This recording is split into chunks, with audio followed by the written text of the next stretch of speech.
This is the Holy Stone F181G. I understand it's supposed to be a revision to the F181W, but I don't really like some of the revisions, but let's take a look here, huh? My main gripe about this quad is the modular batteries. Now, the old F181W did not have a modular battery, so you could use universal batteries from different companies or from Holy Stone, and you could get 5 of them for 20 bucks. But with this battery, you're going to be buying it directly from Holy Stone. And that's the camera. It's pretty rudimentary, but it costs 40% of the entire cost of the quad.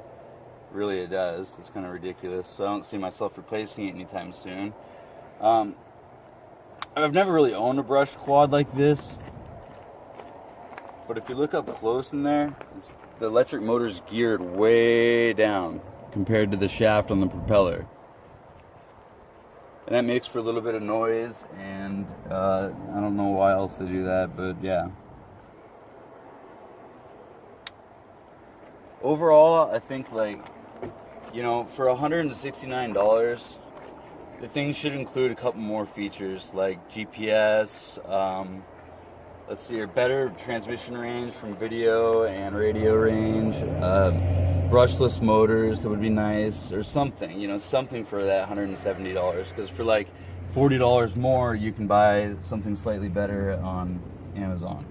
But this is the LCD screen, which I know is put there to replace the smartphone of the older versions, which is convenient. But basically all the features on this quad have made it basically child-proof. So you don't need a smartphone, you have a modular battery, and it's just easy plug and play.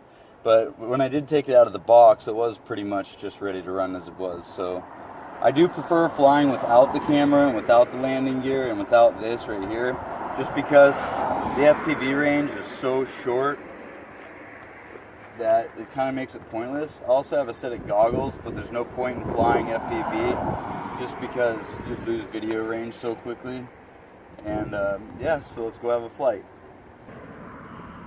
First thing you'll notice when you turn on the 5.8 feed is that you get a good clear video picture, but no telemetry. You turn on the controller.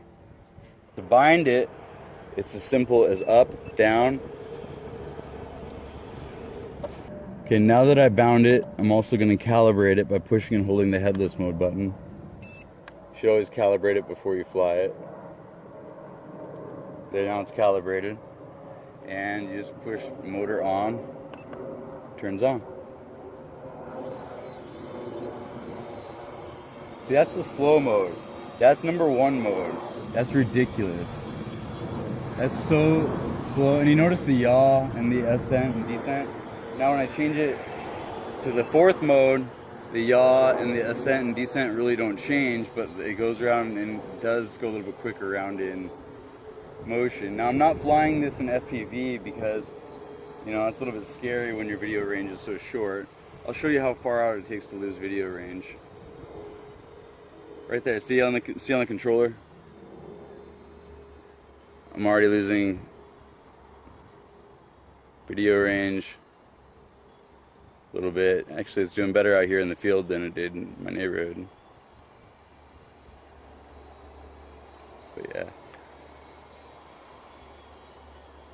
So I'll press and hold record video. There, now it's recording a video right now. As you can see on the controller. And just take it around for a little bit of a spin.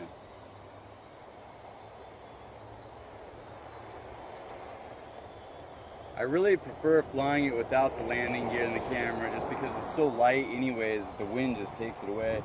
And that's full throttle in each direction right there, that's full throttle. And as you can see, the yaw and the ascend and descend really hasn't changed since I changed it from mode 1 to 4. It's really only the pitch and roll that changes, so. I also noticed while recording video earlier that this thing only records like a maximum of 1.5 minutes of film. Or something like that, 2.5 minutes maybe, which is kind of weird. See, I'm losing FPV range that close to the ground and right there. So I would not recommend flying these with goggles. See, look at the transmitters all breaking up and stuff.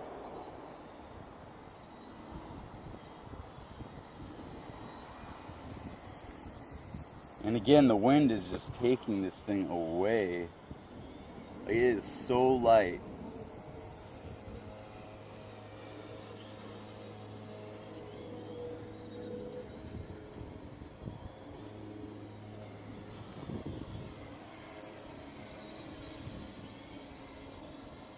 I mean, yeah, I mean, it's kind of, you know, it's fun. It's fun to fly. It's fun to fly, but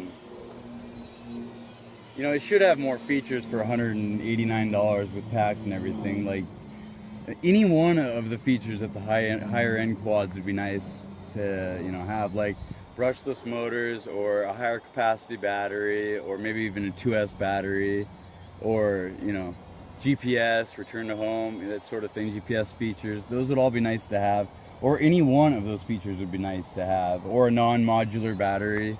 But it seems Holy Stone has bulletproofed their ability to keep you restrained to purchasing their replacement parts, i.e. the electric motors, the batteries, the camera, and even the transmitter and the video screen have a special frequency. So to use FPV on this, you actually have to plug in a USB cord and put the video feed up to your goggles. So that's kind of a hassle in a sense, but I mean, it flies. It does record video.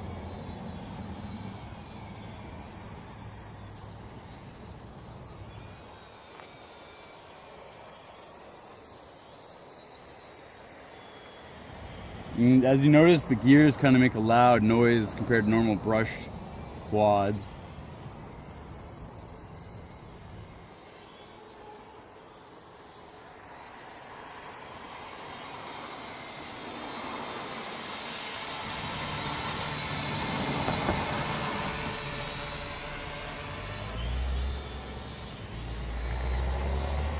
I'm unhappy with the yaw rate and the ascend and descend. That's descend. You know, that's ascend. It's descend. Now I understand this is geared towards people 14 years of age and older, but really I think a 14-year-old could operate something a little bit faster than this. And maybe put a couple more protection features in it, like instead of just altitude hold mode with a self-centering joystick, maybe actually put GPS on it so that it'll hold position. That's more safe for children than anything, you know. GPS is a fail-safe, you know, but this doesn't have that. But for like $30 more on Amazon, you could buy a quad with GPS features. So really, it's like, it's halfway understandable that this is meant for kids, this is a toy, but then you really got to ask yourself, where do you draw the line in terms of price between a toy and a quad that, you know, you want to fly as an adult? You know, this doesn't have some of the features that higher end quads have, and I mean, I guess that's okay for kids, but in the same sense, it doesn't have GPS, which is a fail-safe for kids. You know, this, if you just let this go, it'll just go, you know. It'll just drift and do whatever. Kids don't know what to do with that. They don't know to go forward like that, you know. They can learn eventually, but right at first they won't know. But GPS will just hold it right in position. You know, so in a sense it is for children, and in a sense it's not. In a sense it's a toy, in a sense it's not. It has brushed motors, which, you know, says it's a toy.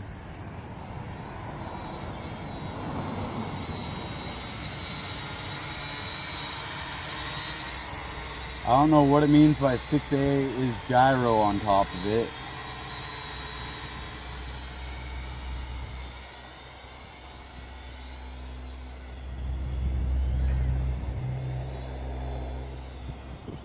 Now say if this may have had brushless motors and say maybe a 7.4 volt battery instead of a 3.7, it would have been a little bit more exciting probably.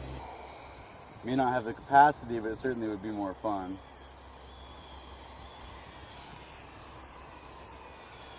There it goes. So that's the finished flight of the Holy Stone F181W.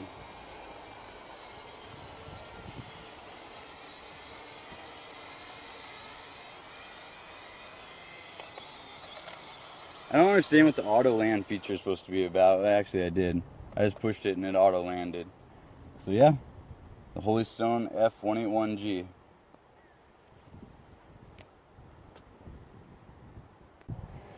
One thing that I forgot to mention is that this landing gear just comes right on and off. It's pretty flimsy, as you can see. And my biggest gripe is this battery. Trying to get this battery out right here.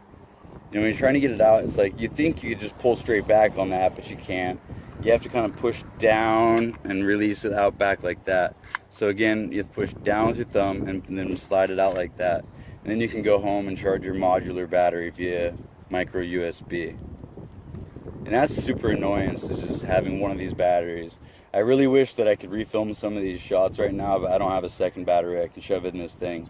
So when I get home, I think I'm going to modify the power outlet inside of there and maybe do a JST connection or maybe like a low Z connections, just so I can use some universal batteries. Because this is really super annoying, Holy Stone. You know, this is really annoying. Another thing that's kind of telling me that this is geared towards children is this LiPo bag. I mean, come on, if you just have one battery, which is hard to get out in the first place, anyways, you understand. One battery, you're not going to need a whole LiPo bag like this. And this card in here tells it all. It says, lithium-ion safe. Please keep the charging lithium-ion battery packed inside the explosion-proof bag. Never leave the charging battery unattended. The explosion-proof bag is used for safe charging and storage. Now, if you're not going to leave the battery unattended, why would you need it in a safe storage bag? You know, you could just see it swelling or whatever. But this is what it says it's, you know, meant for children. And this isn't even included in the instruction manual of list of included stuff that came with it. It's just sort of a to-do. And personally, with how cheap this thing is, I wouldn't trust a lithium fire in this anyways. They're extremely violent, I should say, and I don't see this really keeping in the lithium ion fire.